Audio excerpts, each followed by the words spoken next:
கவின், நயன்தாரா இணைந்துள்ள படத்தின் கதை இதுதானா?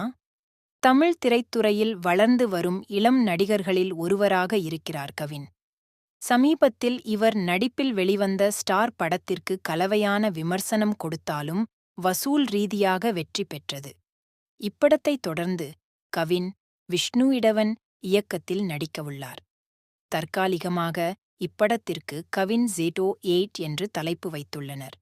இப்படத்தில் முதன்மை ரோலில் நயன்தாரா நடிக்கிறார். ஏபிள் ஸ்கிரீன் ஸ்டுடியோ தயாரிப்பில் உருவாகும் இப்படத்திற்கு அனிருத் இசையமைக்கிறார். இந்நிலையில் தற்போது இப்படத்தின் கதை தொடர்பாக தகவல் ஒன்று வெளியாகியிருக்கிறது. அதில் வயதில் தன்னை விட அதிகமாக இருக்கும் அழகான பெண்ணிடம் காதல் கொள்வது போன்று படத்தின் கதை அமைந்திருப்பதாக சினிமா வட்டாரங்களில் கூறப்படுகிறது.